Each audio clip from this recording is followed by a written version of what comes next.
Oh, g'day guys. Welcome to Life in the Peloton. I'm your host, Mitch Stocker, and we have an absolutely massive podcast for you today.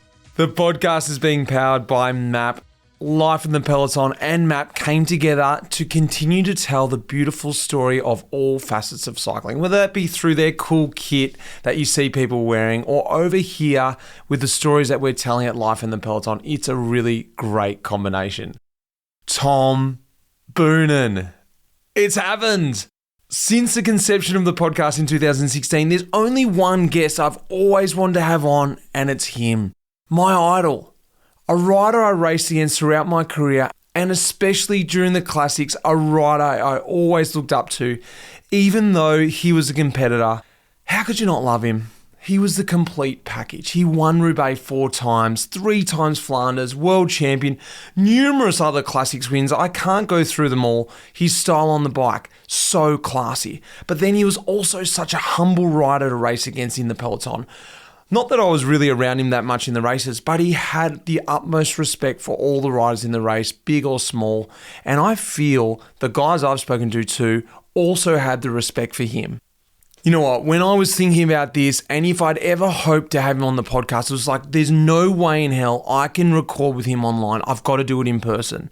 This one needs to be done right there, sitting across the table from Tom Boonen. Well, the opportunity came, and then I was there, over there in Mole, at his house of all places, sitting with Tom Boonen in his kitchen, recording the podcast. Such a cool feeling. I was a real fanboy that day. But you know what? Once the mic got going, we were just like two old riders having a chat. It's a really nice chat. And I had such a great time talking with him. Could almost say that we're mates now. I don't know if we can go that far. But no, look, he was such a good guy. And it was so fun sitting down recording this podcast I've been wanting to do for so long. Now, you're going to hear me talking about Pillar this year on the pod, and for those who are new to Life in the Peloton, I want to introduce you to a product I've been using really regularly. A bit of background, Pillar is a sports micronutrition company started here in Australia, developing products that intersect between pharmaceutical intervention and sports supplements for athletes. The things we have that keep us going while we're out there racing or just exercising, like electrolytes or carbohydrate products, well, these are the things that help us get to the finish line. Pillar's mission is to get you and athletes to the start line in the best condition over and over again. But it doesn't have to be all about athletic performance stuff, because look, I'm using triple magnesium purely because it makes me sleep that much better. If you're an athlete, an amateur or a pro, whatever, and you're tracking your sleep on a device, you will see the data. It really works. For me, I simply just wake up feeling a hell of a lot more rested. I don't wake up during the night. To be honest, I don't even really remember that much because I fall into a nice deep sleep. You can really notice it once you wake up as well, because you just feel like you've got a great night's sleep, feeling rested, and in turn, a lot more energy throughout the day. Look, I wish I had Pillar when I was racing, because that was something I did struggle with, getting a good night's sleep when I was so fatigued in the middle of a grand tour, knowing you need all the recovery you can get, but it was just hard to get to sleep and have a full night's worth of sleep. I've been taking it about 30 minutes before bed each night. If you want to try Pillar today, head across to pillarperformance.shop and use the code LITP for 15% off your first order. Or our USA listeners, head across to thefeed.com/pillar. Check it out, guys. This is a no-brainer. Good sleep, good recovery. It's really simple. pillarperformance.shop. Guys, sit back, get those headphones on. Wherever you're listening to this, in the car, make sure you got some time, because this is a really special one. I hope you enjoy it as much as I did recording it. Here we go. The legend, Tom Boonen.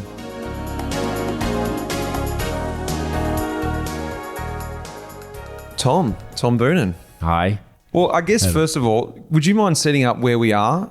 We're at my house in Mol, and I'm happy to host you today. I'm very happy to be here. On the entry, it was pretty amazing. Something you've recently just done is you've got on display the 4, not just 4 cobblestones from anywhere. No, I got the 4 rocks of Roubaix are in the entry hall. They were actually here in the living room, in a closet, just the same as you see them right now, on top of each other. But then the kids came and they started running around, and I was afraid that they were going to pull the closet on them, so the rocks were going to hit them on the head.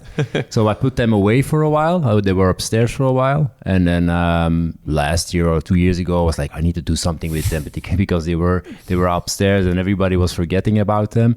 So I had the entrance remade and had a nice closet made where the rocks are on the side. It's perfect. Yeah. I couldn't have imagined entering your house any other way. It was very, very cool. Yeah. But I was actually interested in Mol, this area. I think is it called De Kempen? Yeah, De Kempen. It's really famous for cyclists around here too, isn't it? We have a lot of cyclists here. Most recently, the big star now is Wout van Aert here in the region. But even when I was still racing, we had probably 30 pros living in an area, in 30, 40 kilometers around my house. We always had a nice group of training companions. And the region also is very nice. We have a lot of lakes. You can go to Holland, you can go to Limburg, you can go to Liège, to the hills. So we're on the north side of Belgium, but we have a really nice area to train in. Well, that's what it feels like for me. You're so far away from the region that a lot of cyclists, especially you, are famous for, the Flandrien region. Well, no, you're in Flanders, but I mean that the Flandrien hills. Yeah, what hills. I'm trying to think of the word. We call them the casques, the small steep climbs. You know. Yeah, right. That's what we say, but I think you guys call them the bergs or the Flemish hills. The Flemish Ardennes. Yeah, there we go. Yeah, a lot of people always thought that I was born in the region over there, but for me, it's a long way to go there. But I started racing there when I was junior, I think. It was the first time I started seeing these hills. And then I went to a team in West Flanders, so more based in that region. And they got me really focused on doing one-day races, because before that I was more like a time trial specialist. Yeah, right. I won as a first-year junior. I won 7 time trials, and I was the youngest guy competing in the World Championship that year. But then the year after, I went to Kortrijk. The Groenigenspurters was their name. They really said you need to try this because you're explosive and you're strong. And then I started doing more one-day races. And then from there on, I fell in love. Well, is it just through the racing that you learn those roads? Because I think a big element and something that foreigners have to do, I sound like it's really hard, but I wanted to come up here and live in Belgium during the Classics, to experience the atmosphere, to feel like I understood what was going on, the hype of the Classics, but also to train on the roads. Because I think there was something different for me than when I raced on the roads. They feel different than when you just train on them, and create my own memories on these roads, coming into these iconic climbs and remembering something from a training ride. Was it just racing in that region for you that you got familiar with the roads, or was it about racing there so much as a junior? Is that the thing with the Belgian riders? In general was the racing, but like I said, when I got my driving license, I could go to the team more often. So we used to drive there once or twice a week during winter time, mountain biking or do a nice road training there. So that was they're based in Lendelede. It's next to Heidelberg. It's a really small village. So that's where I really started to fall in love with those really typical roads. The roads, you can't get any speed for free. You have to push, and you have the concrete and then the smaller roads. And that's when I really started to fall in love with that roads and the sort of racing that you're able to do there, small and narrow and speed. And but most of all was the racing. If you do 20 training rides there in the winter time, it's not gonna make the difference. You need to race on them and then really feel how it goes and where you can make the difference and where are the bottlenecks. Because everybody always looks at the climbs in Flanders. Yeah. But the big difference is made before the climb, which you can see on television. When the damage is being done, then the climb happens, and then on top of the climb, the difference appears. Yeah. But it's a very complex way of racing, and I really loved it. Well, speaking of the roads, I was going to speak about this later on, but we might as well go straight to it. I think they call it the Boonen, the Tyenberg. One of the famous climbs from a lot of the races, we used to do. I used to experience it way down the back and just try and get up there where you don't want to be because of you. But why was it this climb? Let me just set this climb up. You might know the statistics about this climb. Do you actually know the gradient and stuff? Not out of my head, but I think it's probably 7 average and then 18. No, right on it. Yeah? 7.2%. This is what I found. 18%. It goes up to 18%. I was actually surprised when it said 7% because obviously at the top it flattens off. But I think they don't measure really the flat part after. Don't they? I don't know. I have no idea. 800 meters in length. But explain this climb for everyone because this was your climb. You went there, you broke the race up there, you set up a lot of your wins at E3 at this climb. Why this climb? Why did you get the connection at this climb? Yeah, because it's you can't get any more typical than the Tyenberg. It's short, it's really short, narrow. You have the gutter on the side, which they can't use in Flanders, but we could use it in all the other races. So the difference is being made by the peloton just narrowing up. Everybody wants to be in the gutter there because the moment you are on the cobblestones for 50 meters, you're 50 positions back. So you can really get your speed up. Keep your speed up in the gutter. And that's the difference, It's you need to have the positioning in front of the climb, be second, third position before you hit the gutter and then just get on the lead and then just tear everything up. And the nice thing about it is really steep, but it lengths out, it flattens out on the top. So that's where you can make the difference. And probably, I don't know how they measure it right now, but for my stamina, my body, it was perfect. You could survive the steep part, make some damage, and then just put a big sprint on it on top of the climb and then make the difference. Well, your legs apparently are at the top of that hill now, or somewhere on there, the statue of your legs, isn't it? They told me I went up there like more than 20 times in the lead of a big race. I believe that. Yeah, and in the end, after my career, the mayor called me. It's like, yeah, we're having this little project, and we want to do a statue for you up there. And it's like, statue. And I think I just saw the Ronaldo statue. The face that was that's like a Rocky Balboa statue, like a wax statue, but the eye is like really almost melted. So I was like, if you want to put a statue there, I want to be a little bit involved. And then they put out this. A game to the artist, like you can send something in and then we'll see what it is, and then we'll make up a jury and Tom will be in there. And I thought it was a really cool statue, just having the legs there, and they made it for me. So it's real, it's my legs. They took a mall out of it, I think. Yeah. And then they put them in bronze up there, but it's nice. Did you feel the pressure to get your legs in condition for that day? Yeah, but it didn't work out, man. I was like, it's like, I don't know, like 2.5 years ago or something. They're still big, but they're not skinny anymore. Well, did it become with this climb? Because I could imagine, yes, it suited you physically, but I'm sure some other climbs you could argue suited you as well. Did there come a point like, this is my climb? Psychologically, no one's going to try and take me on here. Every time I've got to smash it up here. Like, it just became a thing? Yeah, because when I started doing it on the Tyenberg, I was never intending. I mean, the climb was there, and you're checking out the race parcours and the circumstances in the race. You start thinking about how I'm going to use it. But I think the first time we really went up there hard was in Roubaix 2004 with Clear.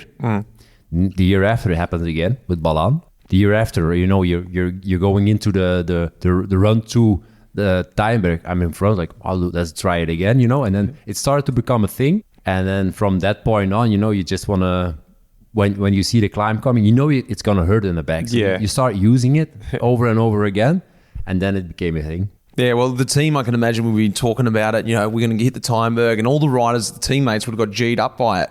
We've got to set Tom up for the Tyenberg. Was it fun talking to the boys about that? Yeah, but like I said, the first time I think I was probably the only guy in front when I rode away with Clear. But then the years after, like I said, it started to become a thing. So everybody started to get like on the boat. We need to get in front there. So the run to the Tyenberg always started to become longer and longer. Way longer, like 2 climbs before. Everybody knew it was coming.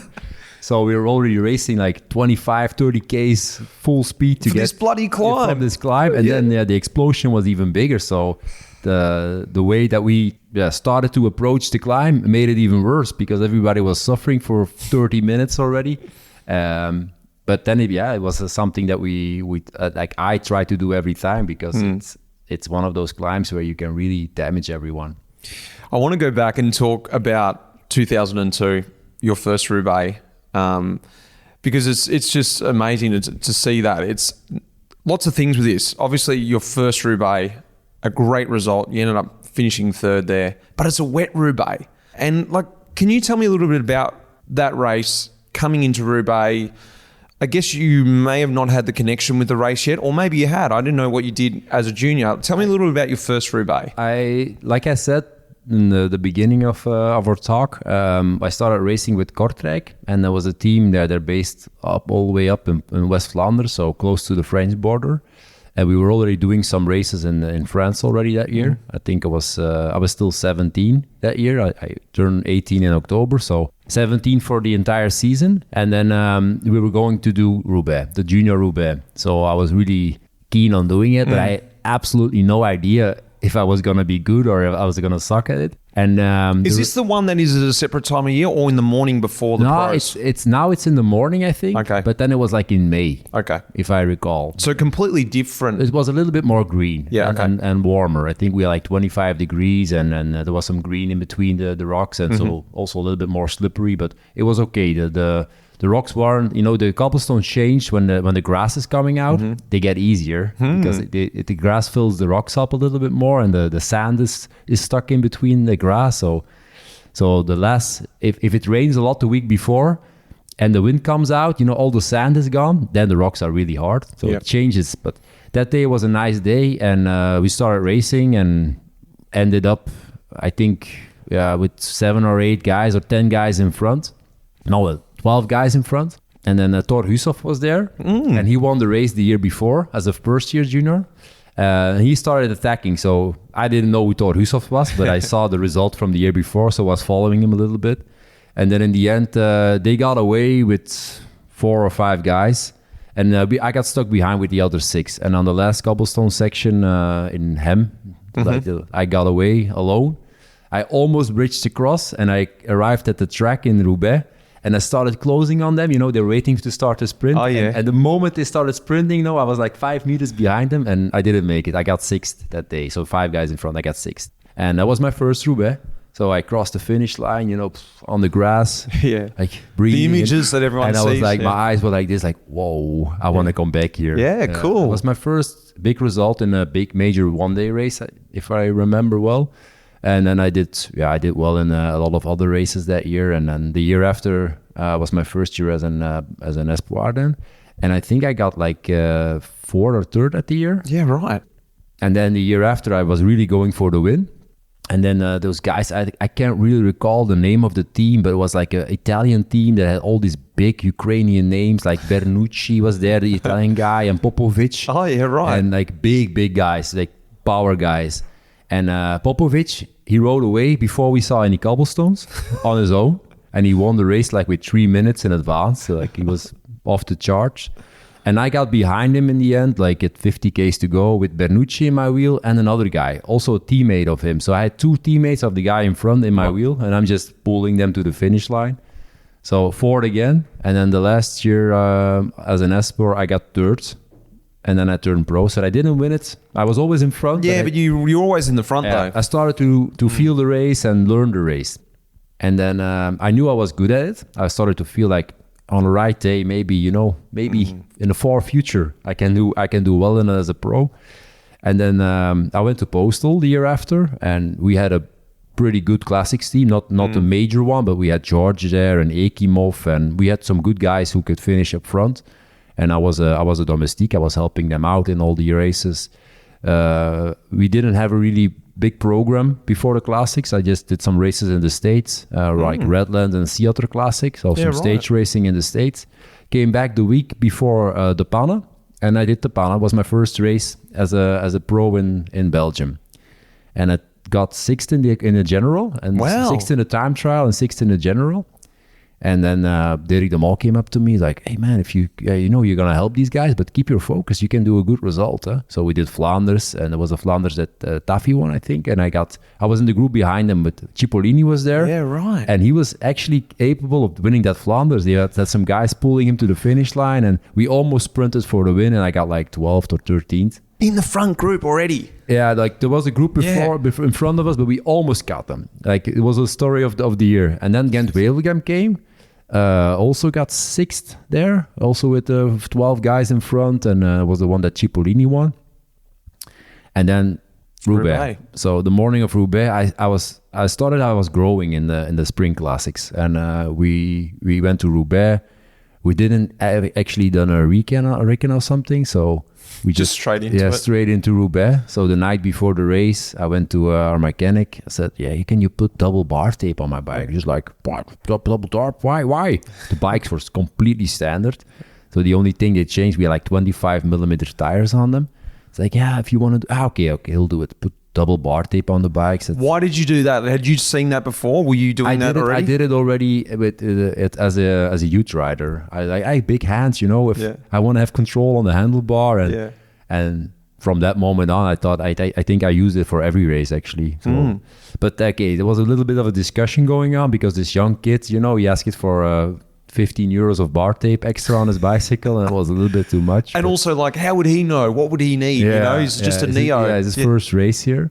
And I talked to Derek the night before because I saw the weather forecast, not even on my phone then. I think we read it in the papers back then. And I saw the weather forecast, and I saw the wind was like really, nasty wind in the start, like tailwinds from 45, 50 degrees tailwind from the start, and rain. I was like, Derek, can I try to get in the front in the breakaway? It's like, if you want to be in the breakaway, be my guest, George will come. So the race happens, and we're going really fast, and one breakaway goes, another one goes, and it's like splitting up, and there's some echelons coming up, and suddenly, I'm in front with like 30 guys. Dream scenario. 1 minute, 1 minute 50. And the guys started chasing in the back, they're suffering as well. So the race is going on, and we hit the first cobblestone sections, and I'm just going in second, third position, and just easing back, finishing 25th, next one. You were thinking about the finish at that point. Saving energy. I really thought I was going to be in the front group already. So just riding the race like I would as a junior, not being impressed by the greatness of the event, not really thinking I'm like, who am I here in front with? It was big names already there. 50 Ks to go. There was only 10 guys left, and then the big guns went behind us at the forest, and they started to catch up with us. And then suddenly, you're in front of the race, and Museo passes you with Hinkepie, and George I said, you still good? Yeah, I'm still good. But I saw already in his eyes like, I'm still good. And his one eye was this way, and the other one was the other. And then Museo got in front alone. I was I don't really recall the name of I can see it in my head. There was some oil on there, and I was going to the back to get bottles, and just before I hit the car, like Derek's like, be careful, they just announced on the radio there's oil on the next cobblestones. So I tried to get back in front, but I was like in 3/4 of the group when we hit the cobblestones, and somebody crashed, and Johan got away. He pushed, and somebody crashed, and he got away. 40 Ks to go. And then I went to George. We were hitting cutting off to the cobblestones. He's like, I started pulling. So I start pulling full speed. We go into this little village, and behind me is like crashing. 3-4 guys went out of the corner. So there's a gap, and I just like, okay, I'm pulling anyway. So I keep pulling it, and they never came back. And George was just sitting in the wheel, and he tried to pull, but he was fucked. There was nothing left. He was just out of sugar and finished. And then he crashed in the ditch, and I was there on my own. 15 Ks to go. 5 Ks from the finish line, Wezenman catches me. And at that point, I was in the wheel, and I was like the last part going uphill there in the city center. I was so fucked. My legs were empty, and I just sit in the wheel like, just need to go to the track. And then, I finished third in my first one, but was completely empty. Yeah. It was 250 Ks in a breakaway that day, yeah. It's an amazing story. I can draw some correlations to that. The only time I've had success in the race was when I was in the breakaway, and the same feeling I had. I made the textbook mistake that you didn't make this year before I was in the break, and the race was so great, and I hit every cobblestone sector on the front. And I was like, I'm in the front at Roubaix. Of course, I got dropped, and I finished way back. The next year, I happened to get in the break, and I took on what you learnt already in your first year. Hey, this is my opportunity. When you arrived with Cancellara and whatever, I had that feeling that you explained then, wow, these guys are here. Yeah. I didn't go on and finish third that year, but I was able to stay with you guys. It is such a big advantage being in the front as a young rider to use that to your advantage, isn't it?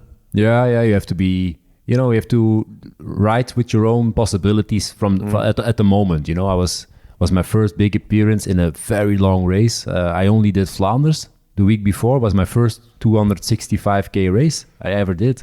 So, you have to be smart. Even the weather was really bad, so you need to spend a lot of energy. And I was just thinking about how would I do this as a junior. I wasn't even thinking about it. I was trying to just stay focused on myself and not, like I said, not being taken away by enthusiasm of the greatness of the event and just racing like I always raced and just being smart a little bit and save energy where necessary so you can spend it when you need it. Pretty mature at age. What were you, 21? 21. Yeah, 21 then. So why not Postal then? Like US Postal at that time was, Lance was in, 2 wins already at the Tour or whatever it was. And then, Johan Brunel, Belgian, but, famous big influence on you, I'm assuming. Why not Postal after that? It was circumstances. I was with, like I said, Kortrijkse Groeningen Spurters, my youth team, and Dirk was there. Dirk actually... Because it's a story with two sides. We had a big cycling team here that was led by Herman Frison. It was the MAAP team, the MAAP young guys squad. And but they took all the young good riders, and I was the only guy in Kortrijk together with Gore Cardijn a little bit who could compete against them. So all the classics as a young guy, I was fighting against 7-8 guys of the same team, and I was a little bit angry of them, you know. And then Dirk came and said okay, let's go to Kortrijk and we'll try to set up a nice team for you there. And then the year after, or 2 years later, he went off to Postal to start working with Johan. So he started following me, and my second year as an Espoir, I was 19. I did a stage contract with them, so I did the Tour of Poland and Franco-Belge and maybe 1 or 2 one-day races. And it went really well. So they said, hey, you want to come on training camp with us? So I did the December and the January training camp with Postal in Spain as a 19-year-old kid. It's like... Nice. Yeah, it's big. You're riding in this Nike kit, nice Oakleys on. Oh, yeah. You get the Nike shoes. And so I was like living the dream, and they supported me a little bit. And then they said, if you want to turn pro next year, you can. I wasn't ready for it. So I said, okay, can you make me this promise? Give me another year.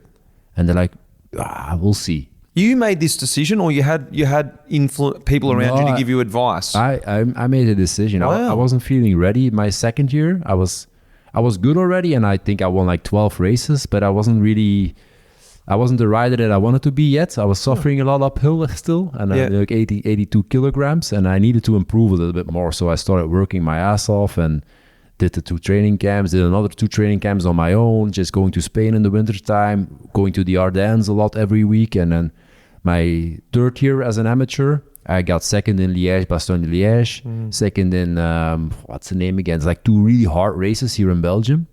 And I wasn't the best guy on the climbs, but I could follow the good guys, like the Popovic guys and these guys, so I could follow them. It's okay, now I think I'm ready. And I won 17 races that year. And said, now I think so. I think I can turn pro. And then I had some interest from Française du Jeu, and Domo just arrived. So the MAAP squad, the Belgian squad from MAAP came to Belgium and turned into Domo. But that was the point that I was going to make. The amateur team of Domo, led by Herman Frison, they were always racing against me. So Herman said, if you take him and you don't take anyone of my team, why are we doing this?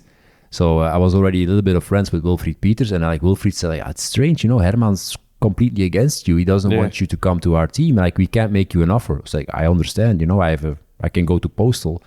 And in the end, I said to my dad as well, if I go to Postal, I can do all the classics that I want. I'll have a really easy program. There's no pressure. I can go racing in the States a little bit, out of the eyes of everyone, and just come here, do the classics. I think I did 65 races that year, so nothing big. And in the end, it was the right decision. I could really show myself already in Flanders, in Wevelgem, and in Roubaix. And I was never going to be in the team when I went to Domo with Museo and Knaven and those guys. So why not after 2002? I'm assuming you signed a Neo Pro contract a couple of years, and why did you decide to move on to Quickstep then? Yeah, a lot of things happened that first year. I was super happy with these guys, and also with the teammates and George and Christian and everything, and they were really nice to me. And but then the tour happened. I went to the tour because they want to open my contract, put on an extra year, because I was making $30,000 a year. Yeah. I wasn't making any money. and I turned. I was better than George in the sprint classics, and I was making $30,000 a year, and I was fine with that. But then they called me like, "Yeah, we want to open your contract and add another year." Okay, I had no manager. I think I was doing everything on my own. So I went to the tour. It started in Luxembourg to talk about my contract. So I arrived there, and there's like they made me an offer like of 60Ks. Like maybe I have to check this out a little bit. So is this right? This doesn't sound a lot for a guy who's done a podium. And then, but also the classics before. It wasn't just one out podium. No, you spoke about Flanders in the front group. Wevelgem. I was like from probably quality in the sprint classes, I was probably top 10 out of everyone, you know, like I could maybe sometimes make a difference, sometimes not, but I was in the top 10 of the quality of the riders of that sprint classics campaign. And then I called Paul de Geiter, who I didn't know yet. And I said, like, Paul, I have a question because the team wants me to take a manager, but it was an American manager. And the manager, he was the guy who proposed like the 60Ks, like that's what you have to earn.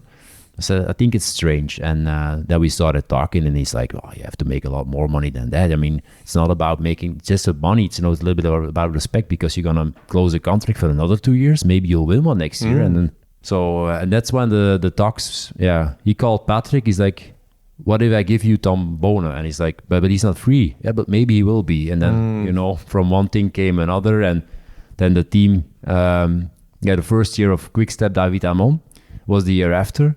And I saw the riders who were going there. I was like, I need to be there. I need to be there from the start. Johan was doing another 2-3 years max. I was 21 years old. There was a spot available at probably the best classics team that was ever going to ride the hills.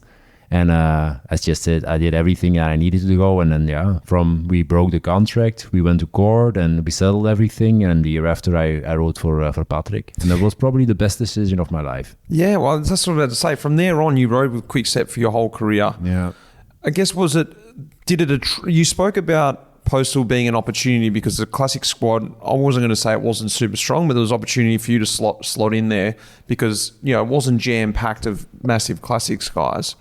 Did that attract you then at Quickstep that you could try and lift with the bigger names there? Like this classic squad they were building? Yeah, like the first year was a big question mark for everyone. Even for me, I wasn't expecting to get a podium finish in Roubaix. I wasn't expecting to do well in the classics. I was just like, we'll see, prepare myself the best way possible, go there and we'll see. But then after finishing 6th or 7th in the Panne, you're just like, okay, maybe there's something in the legs. But I didn't know this was going to happen. I was sure that I was going to get a spot to do the classics because they had to look for 8 guys. Like, I really called, you really don't want to come? But the top 3 guys were good, like Ekimov, Van der Velde, and Hinkepie. They were good guys, they cared about me and they really, they took me in as a family member. And I was feeling good.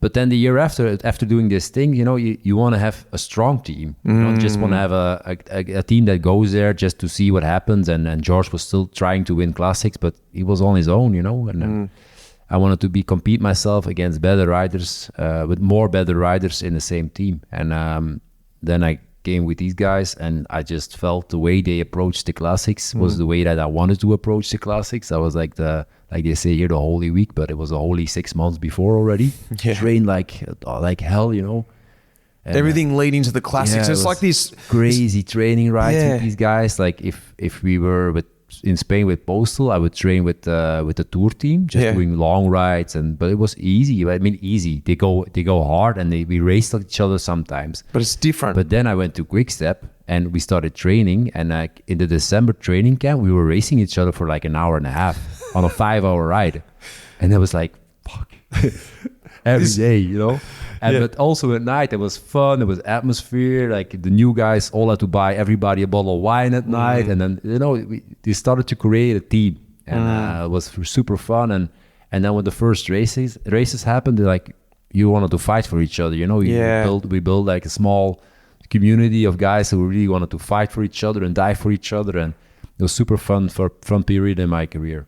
Do you remember like that? I can imagine those guys you're talking about, Johan Museeuw especially, they sort of knew like some little tricks to the racing the classics and picking up things like that off those guys who have lived in Belgium, well, you obviously being a Belgian too, but, you know, lived and breathed the classics their whole career. You come with them. Were you learning stuff off them? Yeah, but Johan is a different guy. Yeah, right. At that point in his life, I think now he's super relaxed and super chill about everything, and he can talk about everything. But at that point, you know, he was a closed guy, and he was always seeing enemies everywhere, and then he didn't want to give you a tip in case you came over the top of him. You had to look and find what you need.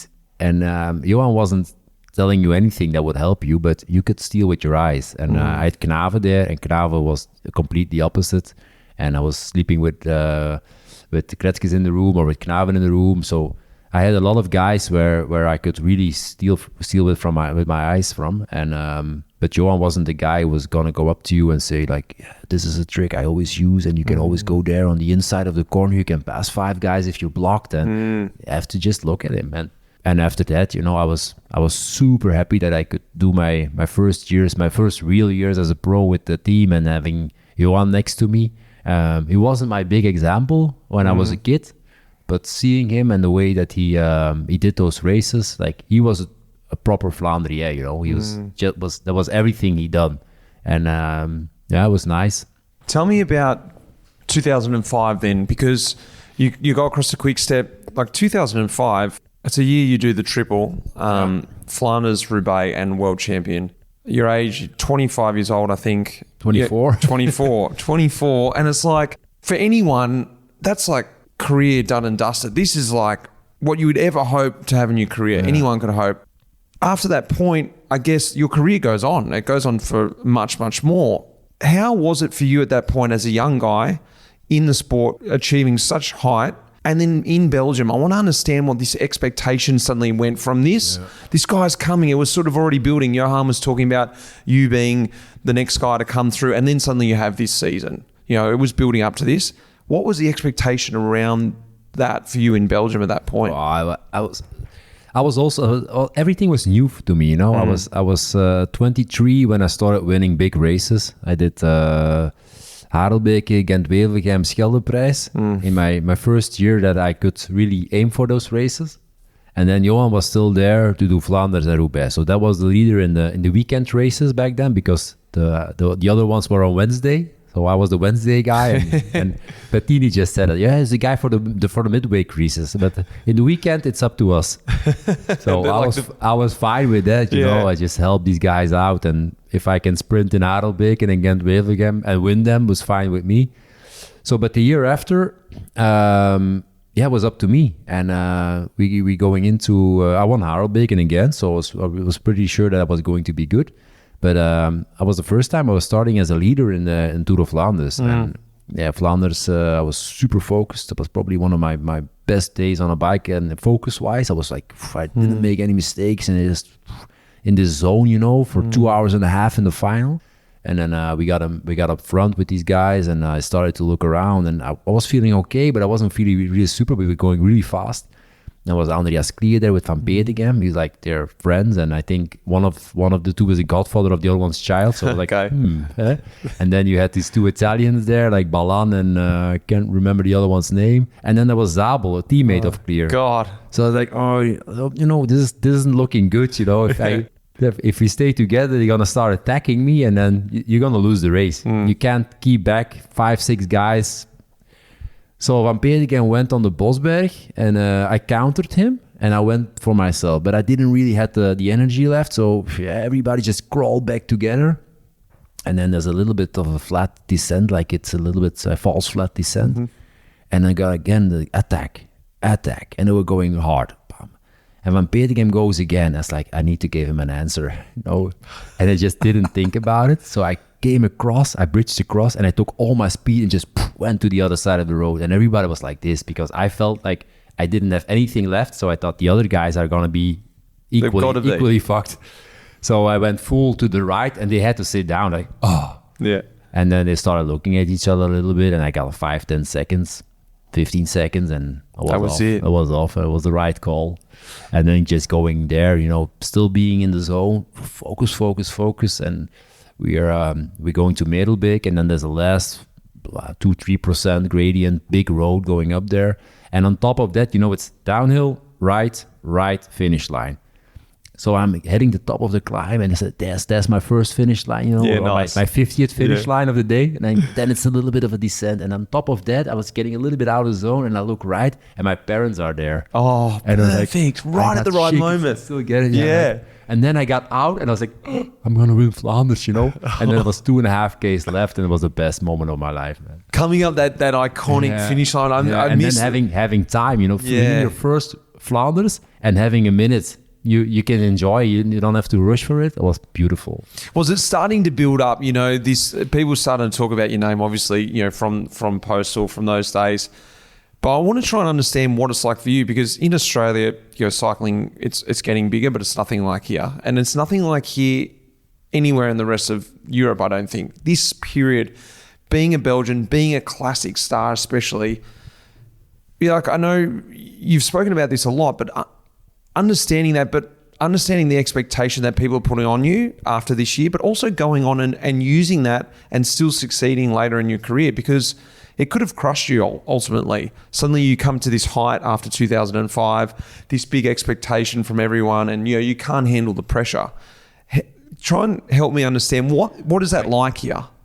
It's sometimes crazy, but I think a lot of people said this about me afterwards, like, I was the first guy of the new cycling, and I don't mean anything doping-wise or anything, but you had all these Museo, and before that, like I said, the Vlaming, that's like Flandrien guy type, and you had the guys going to the race, but I was the first rider who probably was in all the girly magazines as well in Belgium, and had the kids coming to the race, so it was a new era of cycling, and it was all the people, it was families coming to the race more than the guys just going to the race. And I think that changed also the way that in general Flanders looked at me and the population, and there was a lot of pressure. And then back then, it was only like in the time we only had the media, so the media delivered, and now you have social media and everything changed. You can get a story out by yourself as well. We couldn't do that; we needed the media.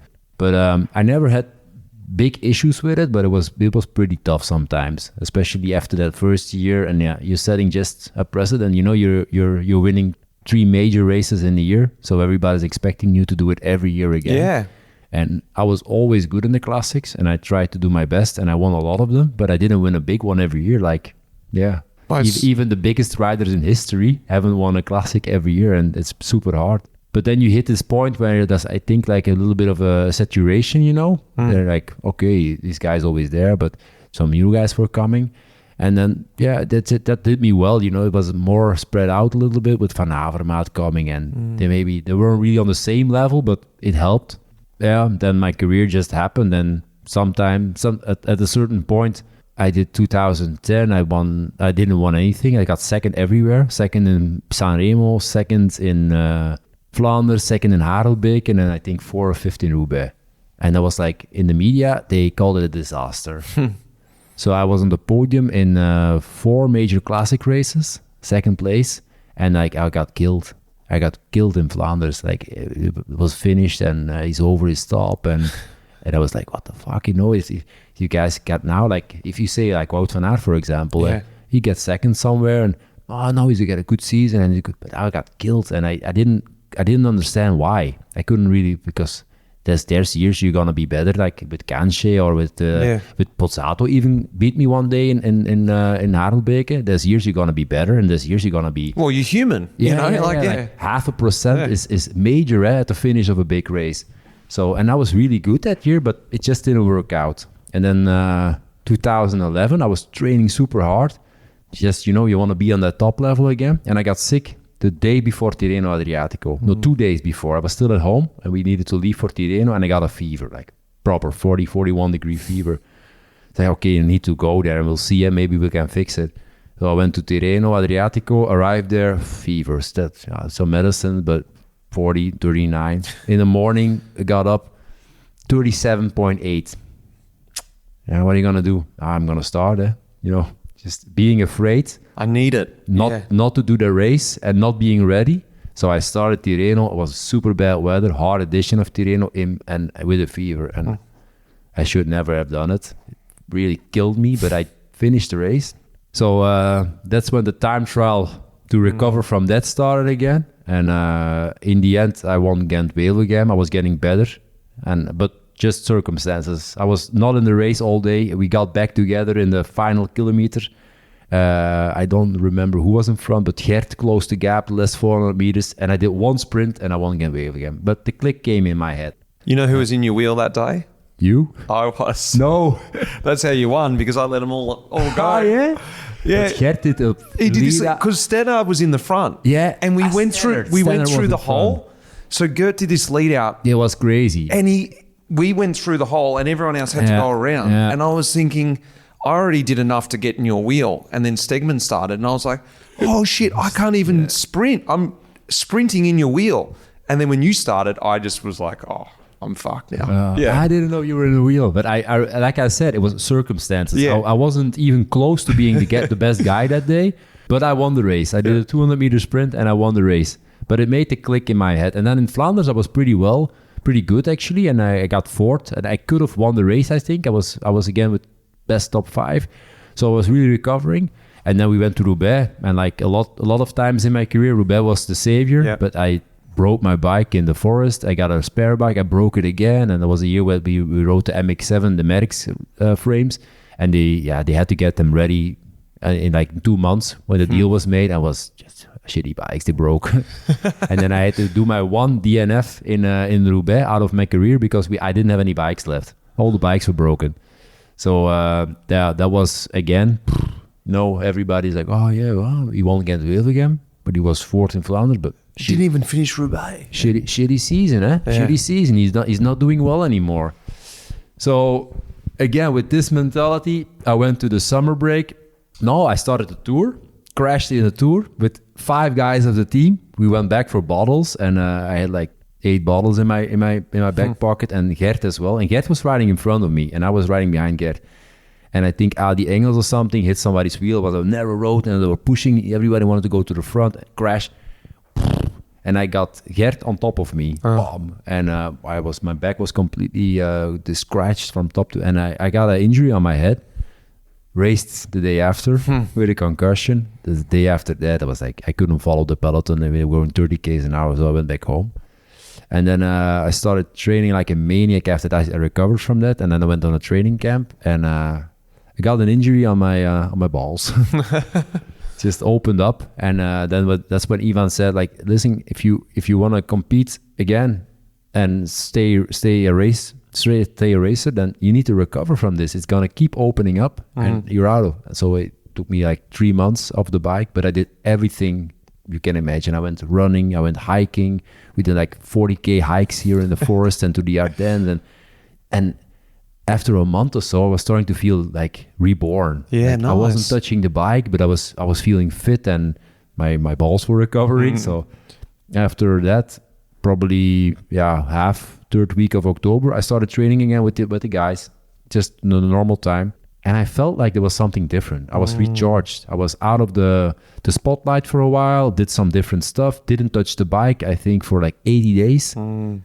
And I was starting training again, did some power training, and then I was feeling explosive and fresh. And I did a hard training winter and then 2012, I was just top level. Yeah. And what are you thinking now with a guy like Remco? Like, can you see some similarities maybe with, I'm talking about the external public, and just like what you were able to do there are times where you think, well, you can see he needs to just get out of the bubble. He needs to break away from it. Or, can you see that similarities, maybe what he be going through? I know him a little bit. I've spoken to him like maybe 10 times, and we did a small bike ride together when he was still a junior. He was riding with my team, like my kids' team here in Balen BC, the Royal Balance a Bicycle Club. But they do a very good job with kids. So Remco was racing with them, and that's the first time I heard his name. But they said, like, this guy is something special. But you hear that every year, so you're not really blown off your socks. But then I saw him racing. I was like, he's strong. Cool. But still, as a junior, I saw also a lot of good juniors who never went anything as a pro. Yeah, he's an amazing rider. He's a special character. He's super focused on his own. And I think he has everything necessary to be a big champion. We'll see about all the rest, but I don't know, times has changed as well. Like, I think people these days are, let's say, more cautious on saying something as well. Like with all the inclusivity, and people are afraid to attack somebody as well. Like just because everybody has a voice right now with social media, so people can respond to articles. Whereas in our days, the media was the media. If you had a journalist that didn't like you, or you just had to take it. You had to take it, you know, and then they set out this atmosphere that other people start to go with, like, he's done. Like I said, I had a few years that they really wrote me off, where I was still winning races in the Classics campaign. And I have the impression right now that there's more like a softness in the media. They don't really want to go straight into somebody, but we'll see. So you think in those times for you, did you consciously take yourself, after you learnt this about, well, you got forced to have a break, right? To go and do, hiking and get out of the bubble. Yeah. Did you take that on afterwards and go, when the pressure was building and things like that, you remembered that time to go, I need to take a step away from the bubble? How were you able to balance this throughout your whole career and relax? I think I just grown up by that. Just got hardened by it. Yeah, because all that happened before that just was, racing life as a career, I had a few injuries, but nothing big, like crashed a few times, also again, nothing big, just major bike rider stuff.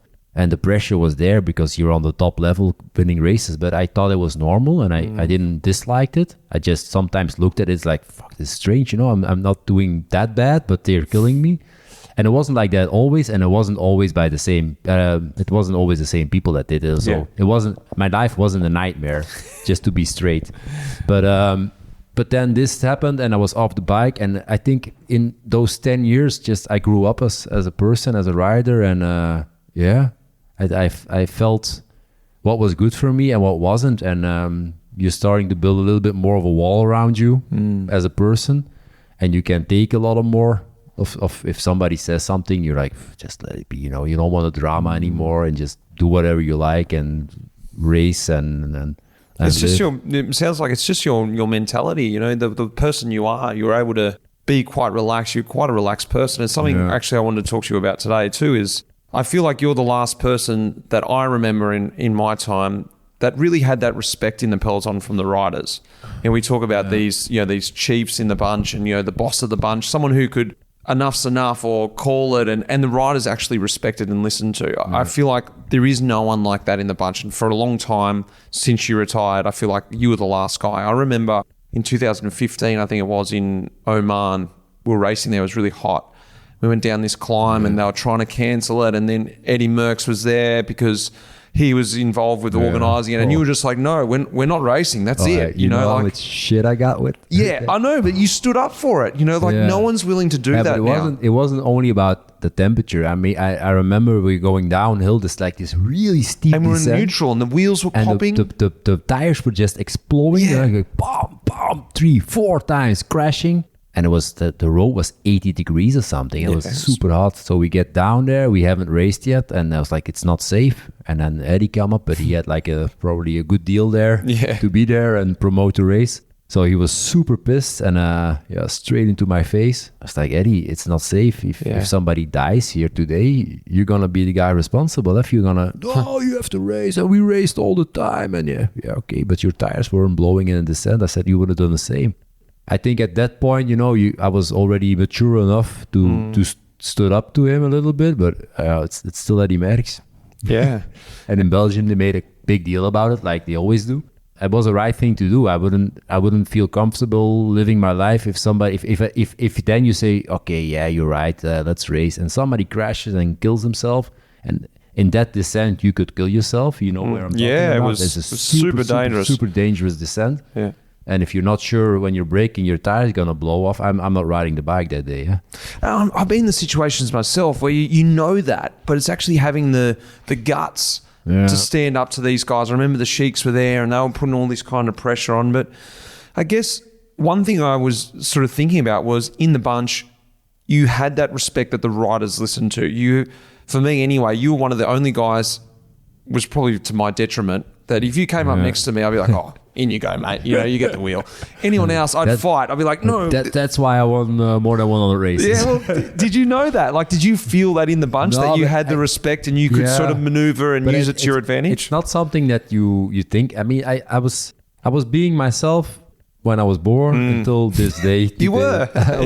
I didn't try to act as somebody else or play a role in the peloton or being this big general that commands everyone. When I spoke to somebody, I was speaking to him because I wanted to speak to them, and I was generally concerned and listening. And I think, you know, when you're riding together, and that was something that I really was, I put it high on my priorities. Yeah. I think, and that's what's missing these days a lot. It's like you're all in the same circus. You're just playing a role in the same circus, and you're racing hard. But in the end, you know, how much you suffer is up to you. It's up to us. It's up to everyone together. Just try to be human with each other, help each other out, and when somebody has a problem, talk to them or listen to them.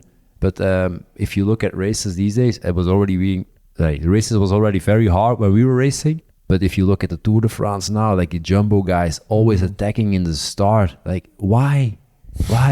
The race is the race. The kilometers are the kilometers you have to do. The way you do them, it's up to you. You don't have to attack in the start. It's because you want to fuck these guys up. And it's the difference in a one-day race where you know there's a start and a finish on the same day. But in stage racing, if I look at it I think it's like unrespectful to the other guys as well. Well, we got to talk about it. The one that got away, 2016 Paris-Roubaix. But there's a bit more to the story, I think. You know, I know the Matt Hayman side. He was in my team. You know, I know what he went through to come back from his crash. But actually, you had a bit to come back from too, because 2015 you ended that season with a crash yourself. We had very similar stories running into that race. And I don't think a lot of people think like that. That's something I didn't think about. No. But you were there, you know. You were experiencing it front line. But 2000, I'm gonna talk my side first. 2015 was a very good season, and I was finishing the season on a high, and I was in the Worlds, and they caught me back in the last lap, really dominant in the World Championship in Richmond. Coming back from Richmond, there was a one-day race in Germany, Tour of, like a big one-day race event. I can't remember the name. I won the race. And normally my season was finished, and we're riding back from that race, me and Fieten in the car, and it's like, hey, we want to go to Abu Dhabi, 3-day event, you know, maybe win, and then we will stay for another 2 or 3 days, just a little after season holiday. Yeah, nice. It's like, you know, I'm in good shape. I'll go there. So first stage, I got second, and second stage, starting at the racetrack there in Yas Marina, and somehow 40 Ks or 50 Ks into the stage, big four-lane road, going 45, 50 Ks an hour, like, but on those roads, you know, it's easy. Wide peloton. So I'm in the back, just spinning my legs, and then suddenly there's a crash. Apparently, Theo Bos ran over this piece of metal, like a piece, you know, from the concrete, like a metal bar. It was falling off a truck. He runs over it. It jumps in his wheel, so he crashes. But I'm behind him, hands on the handlebar, like cruising in it. So I'm trying to avoid him. And the moment I get next to him, but these are stories I know from the guys that were around me, when I get next to him, his handlebar clipped my front wheel, and I go off like this, and I just did a high-sider, and I landed first on my head with all the impact involved, and I cracked my skull, 15-centimeter skull fracture, went through my ear, so I lost the hearing on the left side. And still today? Yeah, it's gone. Like really? Completely? 20-30% left, like having the glass over, you know.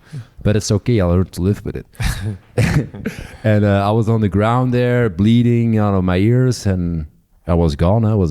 So I can't really remember anything of that day. And apparently I got back 2 or 3 times, but I was super aggressive, and like all the signs you have when you have a brain injury or a bleeding in your brains. So they took me to a hospital, and I have to say I was really taken care of well. Like the Ministry of Sports there, they put me in the best private hospital and got all the tests and the good doctors there. So I stayed there, and in the end they said, okay, the skull fracture went through your ear, so the pressure buildup was not sufficient enough, so you're fine. You know, you don't have to worry about anything lethal or anything that will limit you for the rest of your life, but you can't ride your bike for 6 months. It was like 6 months. 6 months. I was 35 at the point. So so it's finished. It's bittersweet news. You know, great, I'm not going to be injured, but you're like, that's it. That's my career done. Yeah. There's enough riders who are completely damaged and limited for the rest of their life after a crash like that. But in the end, I'm there. I was really not thinking about riding my bike again. I was super tired. I was drained. Like the injury was taking so much energy out of me. And I was really surprised as well afterwards how long it took me to get better.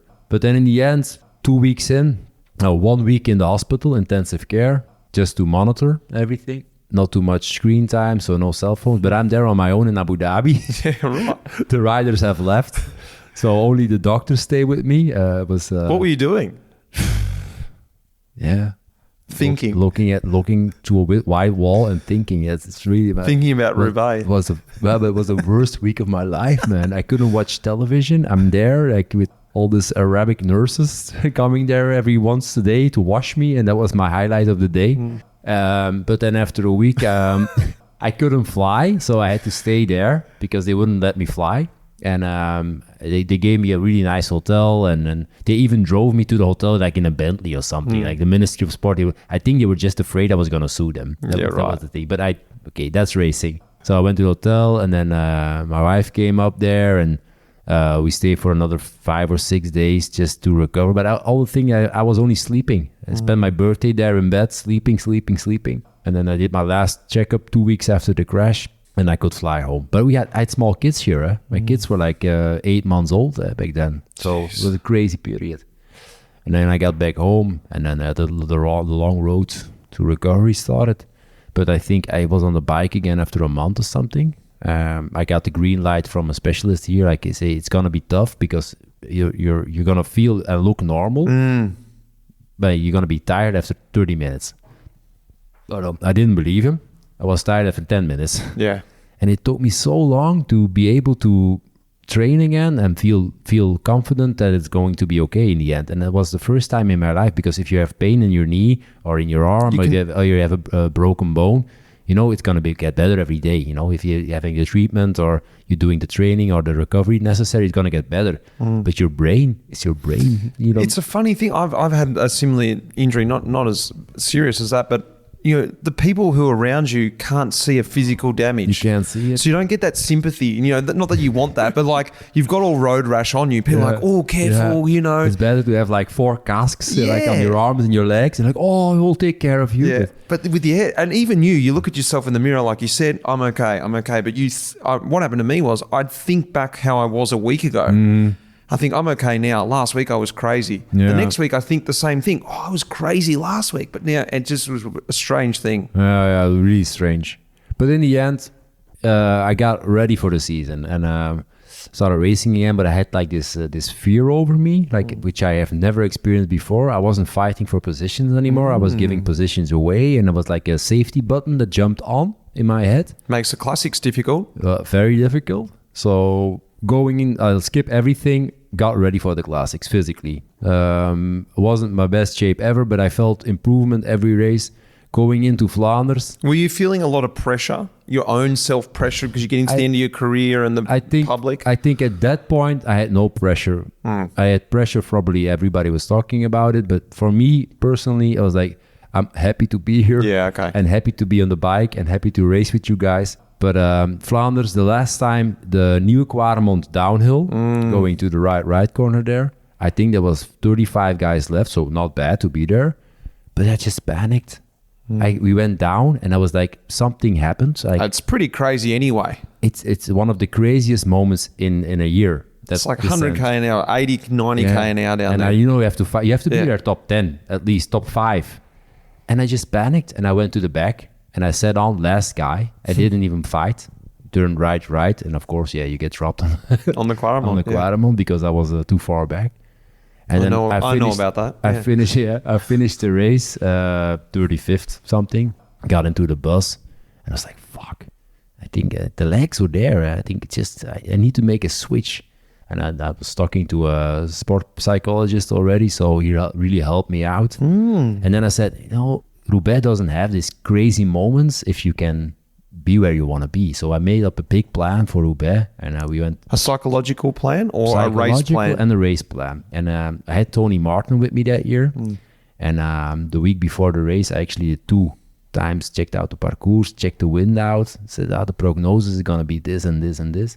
I said, we can actually get in front before the forest. And just physically, psychologically, not having to do the sprint to the forest, you know how crazy it is out there, I wouldn't have made it. So we made out this plan, and me and Tony, we competed it to the maximum. That was a breakaway where Hayden was in, Matthew, sorry. Yeah. And me and Tony, we went the cobblestone section before the forest. That was a big sideways section, and we just killed everyone there, and we got away with the 2 of us. And we're starting to bridge across. And then at the final 60, 70 Ks, we came with the first group. And then the race happened. And we got in front with 5, 6 guys in the end. And I think, I wasn't on my best level. Probably Matthew wasn't on his best level, but really strong. And everybody was like, all guys that really wanted to win the race, but nobody was sticking out. It was the funnest day racing a classic of my career. Like so much, everybody was giving so much and super racing each other. And then the final as well with Matthew, everything looked to turn out very well for me. And I made one mistake, one time, 10 seconds not paying attention, that's going into the last corner, and Sepp van Marken came back and he just closed me in, and I started to sprint, and I couldn't come, and then the last 50 meters, you know, the legs weren't there to have, like, I didn't have the snappy speed up, but I think I could have passed him when I had the distance and the moment where I wanted to go, but and he won the race. And I was only disappointed for 5 seconds. I have to be so grateful and happy that and I was just happy. I was just happy. I didn't win my 5th one. In the end, it wouldn't make a difference for me. For Matthew, it made a huge difference, and I was super happy that I could finish the race in the 2nd position and had such a fun day on the bike, and being a bike rider again, fighting again. I've recently just rewatched the final. I've watched that race a few times, but I rewatched the final the other day just preparing for this, and I forgot how great that final really was. Because there was, like you said, I think it was 5 guys there, was it? Just really attacking and going for it. And one of the pinnacle moments for me, and I'd love to know what it was like for you when you attacked, and for me it looked like that's the move, like at 2K to go. Was it a surprise? And this is definitely no disrespect to Matty, you know, a guy that was a guy that I looked up to my whole career and based a lot of my career off. But for me, when I watched him, he's going across the Boonen. This is amazing. Yeah, but he was super strong that day. And the thing is, and he's he had to do it. Like I said, my first Roubaix, you have to race with your own possibilities. And Matthew was sitting on the wheels all the time. Before we came across, he was sitting on the wheels. He didn't have to pull. He was him, and nobody looked at him. And I've been coming back from an injury. I shouldn't even be here. When the leader comes, you know, I'll help him. There was no leader. He was the leader. And we came across, started racing again. He's there in the wheel, and I don't know who was waiting for. I was like, no, I don't have to race. So he was just sitting on the wheels and sometimes pull a little bit and saving energy. And then in the final 2Ks, I went away. There was a big moment, nice moment. You know, everybody was suffering. And the same, like I said in Flanders, like a little bit more. And I went and I was on the limits, and then Eamon just passes me. Like, you're like, what the hell? I found like this 1% that I had left somewhere. Like, I couldn't believe you got back. It was like a year out of my life to get back on that wheel, and I got back in the wheel, and okay, I'm gonna kill him. Yeah, but I didn't. He killed me. I want to talk about where you're at now with motorsport. Yeah, because it's really exciting. I think, you know, we're so competitive. You know, professional athletes, you know, professional cyclists. I know you were talking about this. I've heard you talk about this, that in the final few years you were sort of thinking about this. Was it about keeping this competitive sort of edge that you just knew you weren't finished doing something? You were just done racing bikes, but you want to do something else. How did you come into it? I think it's not a search for adrenaline or anything. Just I think I will not be happy or not the same level of happiness personally then without having competition in my life. And that's something that I equally like as riding a bicycle, and I'm pretty good at it. So I just love it, and it's approaching a race weekend, having to deal with disappointment, you're losing more than you're winning. Like it's like a bike rider. And then sometimes winning and trying to get a team around you, especially now with the rally. It's all people that I really looked after and building a team around me and having the best people there available and just making that work. Was it refreshing coming into a sport like that without the name? You were sort of like a Hubbard. You're like, well, I don't really know anyone here. I've got no expectation. I went to the track already from when I was a kid with my grandfather, and so I knew a lot of people just growing up, like athletes from Belgian motorsports, and went to the races. So it wasn't completely new, but I made the mistake going into racing. I started my first year, I stopped racing in April, bike racing, and I started racing in June. I got my license, July, sorry, and did my first race in July on Spa. And I really wanted to be humble. I didn't want people to think like, hey, this big Tom Boonen guy, the bike rider comes in and he's racing his first year in a Porsche. Yeah. So I did like a Volkswagen Fun Cup, it's called, with the Beetle. It's a proper race car, but it's like a Beetle bodywork, and it's a monopole. So you're sitting in the middle of the car, like a tubular chassis, 200 horsepower engine, but it's fun to drive. And from there on, there's competitions with like more than 100 cars. You're learning to race in a peloton. So it was good, but I spent 2 years. I think I could have been on a higher level already then than what I did.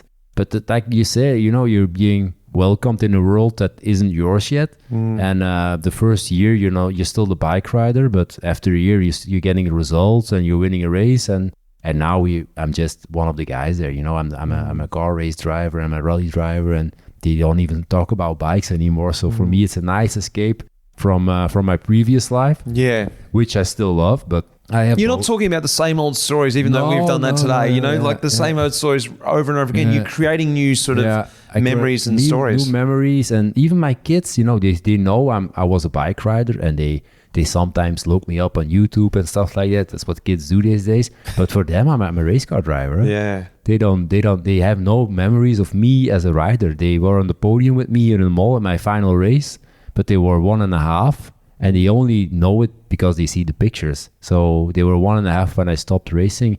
And I'm actually glad they didn't experience the mania from my highlight years, But it's good this way. What about, has there been a few things that you've noticed coming into motorsport that you're like, oh, I'm actually got a big advantage because I was a pro cyclist? What are those things that have given you, that you look around the other guys that have given you an advantage coming in? Oh, I think it's more physically, like, you're in a good shape. And I've done 24-hour races where I've been in the car like for 11 hours. And so physically you have a big advantage, but all the rest you have to learn. What about the mentality of like, the to go deep, to go deep for 6 hours, in a classic, you've been there before, you've hurt yourself mentally. Yeah. So going deep in a car race, does that help? It helps a lot, but those guys are strong too. They're really athletes. But I made also an evolution in my car racing career. So I started out and I wanted to do as much as possible. So drive. So I did a lot of endurance racing. So I did that for like 2-3 years, and I did a lot of 24-hour races, even around the globe. Then I was up to speed, so I started racing the open prototype cars. I did that for 3 years, just sprint racing, 1-hour races on my own. And then if the other guy makes a mistake, it's you don't lose the race. If I make a mistake, it's up to me. But I won 2 championships in GT prototype. Then last year I did Carrera Cup with the Porsche. Everybody has the same car. The 30-minute sprint race with a standing start like Formula 1, but 30 minutes sprinting. And that really gets you up to speed. And then this year I did my first rally in January with old Porsche, like Boucle de Bastogne it's called. It's a famous thing in Belgium. It's like 250 old rally cars.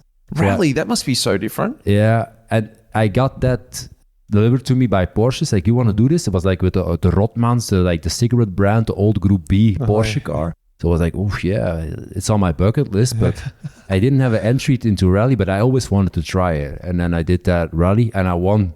I won the rally in my class, like Group B. So I said, fuck, this is more fun than circuit racing. So I did another 2 rallies. Do you have someone there, like a navigator with you? Is that what they're called? Yeah, I have my navigator. I've done all the season now in the Belgian National Championship with Erwin. He lives 2.5 k's from here, but he's like a legend. He's like 35 years professional co-driver from World Championship. Yeah. He was with Volkswagen Motorsport. He was the coordinator of the main program from the rally. He's 60 years old, but he's a legend. And I love it because he teaches me so much.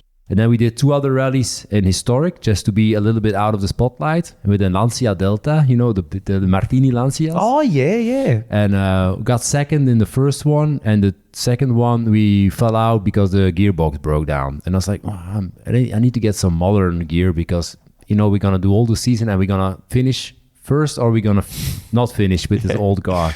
And then I got, in that 4 or 5 months, I got to know a lot of people. So now I'm racing with a Skoda R5 modern car, and we're doing really well. So yeah, I love it. It's so close to bike riding because there's a lot of work involved. You have to do the recon.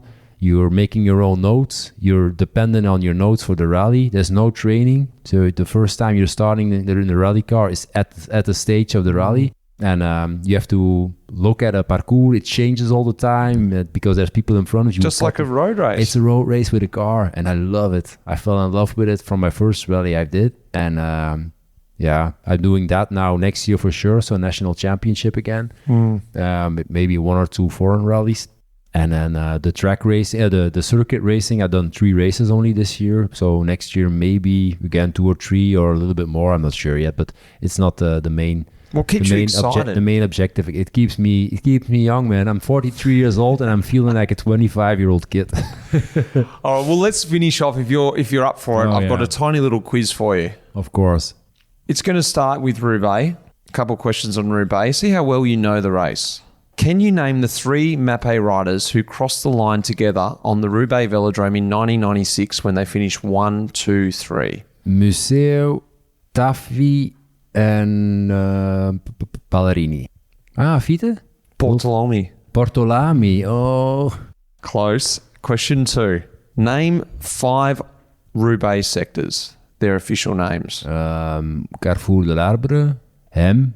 Nice. The Forest of Arenberg. Yep. Wam. Yep. It's hard. I struggle with this. Yeah, and then another one. What's the last one? Or the very last one. I've got no idea what that's called. Yeah, it's like Pec is also. Oh yeah. Yeah, Pec, PECQ, I think is also a sector. Very good. But I know all the climbs in Flanders. That's what I mean. When it comes to those, who cares? You just like, oh yeah, sector 19, Wallers. Yeah, that's right. That's the one I know. How long is the Forest of Arenberg? 3.5. 2.4. 2.4. Oh no, that's the one after that is 3.5. This is I found this one hard. How long is the track? The velodrome. It's a pretty long one. Huh? Yeah, I thought it was a normal size track. No. It's like 400 meters? It's 500. 500 From what I could find out, I didn't believe that when I was looking that up. That's a long track. Isn't it? So you're doing 1K on the track, eh? Yeah. What's your favourite part of Roubaix? Is it like, the velodrome? Is it Carrefour? Is it Arenberg? I don't know. What is your favourite part of the race when you think about, like the Timeberg or something? What's your favourite part of that race? Favourite part's when it's finished. Yes, the showers. The podium. I actually like the forest because when you're strong and you get the good positioning and you can maintain the speed up there, pretty magical place, but it's so hard, so rough. I went there 2 or 3 years ago for a Belgian TV show. It's like they're doing all these experiments. Like they want to get the science behind the sports achievement, the sports achievement. So they're looking back at it and what's the watts and what's this and how do you get this and how rare is this. So I went back there and I took my normal bike, and I have a steel bike now with 28 tires on, so it will be sufficient. But we went in and I had to do this sector, like turn back a few times. Yeah. So you're riding on the forest, you just turn back on the cobblestones and go back. So you're standing still and then starting again. It's unfucking believable how hard it is when you're going over with 45 k's an hour. Like you maintain the speed, but the cobblestones, they're like open 5-6 centimeters and sticking out, and it's a hard part. But I like it. And then I like most for racing and the part before and the part after. That's always where there's something important will happen. I think it makes it more impressive for us because most people ride it like very slow speed and they go there and they look at it. But yeah, I'm not going to say it's easier coming with momentum, but it sort of does feel like it. But no one's really going to experience it like we got to in the race, do they? You arrive at 65 k's an hour there in the race. When you're at front, it's just like a big sprint, like a proper sprint going in and get in. And then actually you stop pedaling for a while, a little bit, just the first 100 meters and then get that momentum going. And then it's starting to shift down. Tick, tack, tack, tack, tack, tack, and then you're dropping the speed, and then it starts to go up after the middle section, and then that's where it gets hard. And trying to get to the end. Yeah. Tom, that's all I have for you today. It's been great to speak to you. Yeah, same here, man.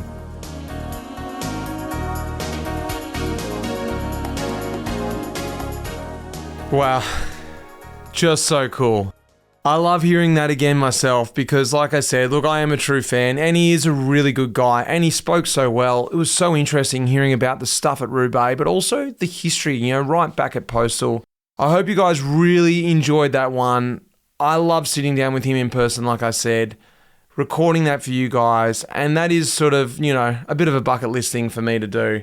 A massive thanks goes out to you guys for listening, Red Bricks Media for putting this podcast together, the Life in the Peloton team, and our proud sponsor, MAAP, who are helping me put the podcast together this year as well. Guys, if you want to hear more podcasts and a longer form of what we're doing here, I've got a brand new series that I'm doing with my mate, Swain Tuft, called Life in the Peloton Chronicles, and you need to be over at the Echelon to become a member at Life in the Peloton to hear those episodes. You can be in the Echelon or you can be back in the Doom line. They're the two tiers we've got. We're releasing one episode every month, a long format episode, like I said, where we chat about different topics. Coming up, we're going to be chatting about the classics. Of course, it's classic season. That's why this podcast is out at the moment. We're right around the corner from the big races. We're in the best time of the year, I think.